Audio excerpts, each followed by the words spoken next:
Hamas के deputy chief Saleh अल अरौरी की मौत हो गई है। इजराइल हमास के बीच जो जंग है उसी बीच ये खबर है कि हिजबुल्लाह के टेलीविजन स्टेशन ने कहा है कि लेबनान की राजधानी बेरूत के दक्षिण में हुए एक विस्फोट में सालेह की मौत हो गई है। माना जा रहा है कि इजराइल ने ड्रोन अटैक में सालेह को ढेर कर दिया है और लेबनान के प्रधानमंत्री नजीब मिकाती ने बेरूत विस्फोट के पीछे इजराइल का हाथ होने का आरोप लगाया है।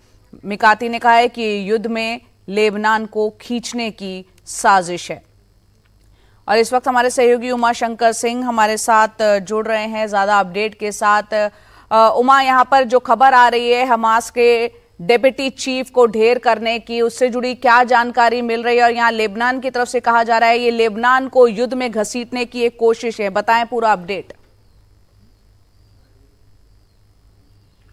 जी देखिए, ये बेरूत के आउटस्कर्ट्स में ये हमला किया गया है, ड्रोन से हमला किया गया है और इसकी सीधी जिम्मेदारी इजराइल की तरफ से नहीं ली गई है। लेकिन इजराइल के एक प्रवक्ता ने ये कहा है कि ये जो एक सर्जिकल स्ट्राइक में ये मारा गया है और ये जो है पनिशमेंट है उन आतंकवादियों के खिलाफ जिन्होंने इजराइल पे हमला किया था। देखिए, ये जो शख्स थे ये काफी पहले से इजराइल के निशाने पर थे। 7 अक्टूबर के हमले के पहले से इजराइल के निशाने पर थे। लेकिन 7 अक्टूबर के आतंकवादी हमले के बाद जिस तरीके से इजराइल के प्रधानमंत्री बेंजामिन नेतन्याहू ने, माफ कीजिएगा मुझे मेरी आवाज वापस सुनाई पड़ रही है कान में, इसलिए डिस्टर्बेंस हो रहा है।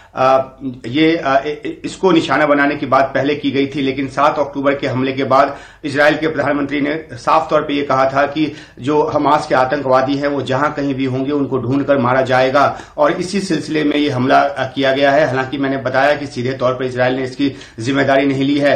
ये जो अल अरौरी थे ये खासतौर पर लेबनान में जो हिजबुल्लाह ग्रुप है और जो हमास है उसके बीच तालमेल बिठाने का काम करते थे और हमास को हथियार की सप्लाई हो इसको भी सुनिश्चित करते थे। तो बहुत बड़े एक पॉलिटिकल लीडर के तौर पे हमास में ये जाने जाते हैं। जो हनिये हैं उसके क्लोज एलाई थे ये और जो हमास के ऑपरेशंस हैं उसके लिए काफी हद तक ये विदेशों से जो मदद है वो जुटाते थे। ईरान के साथ इनका बहुत ही नजदीकी एक संबंध था और ईरान से भी जो मदद है उसके लिए भी ये कोऑर्डिनेट करते थे। तो इनकी मौत के बाद जो है फिर से एक बार ईरान की तरफ से कहा गया है कि जो नए मोर्चे हैं वो खुलेंगे। आपने तो बताया है कि किस तरीके से लेबनान के प्रधानमंत्री की तरफ से कहा गया है कि लेबनान की संप्रभुता पे हमला है और ये जो है लेबनान को लड़ाई में खींचने की एक कोशिश है।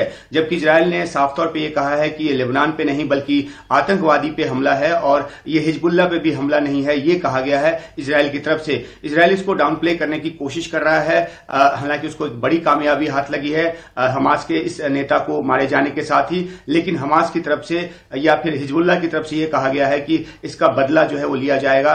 तो एक एस्केलेशन की जो आशंका है और ज्यादा बढ़ गई है, क्योंकि अब तक जो ऑपरेशंस इजराइल कर रहा था वो खासतौर पे गाजा पट्टी पे कर रहा था। लेबनान से जो हिजबुल्लाह के हमले हो रहे थे उसका जवाब दे रहा था, लेकिन इस तरह से बेरूत तक पहुंचकर ड्रोन के जरिए वहां जो डिप्टी लीडर है उसको ढेर करना ये अपने आप में एक बड़ी बात है और आशंका ये जताई जा रही है कि इसका रिटेलिएशन जो है वो किसी भी रूप में हो सकता है।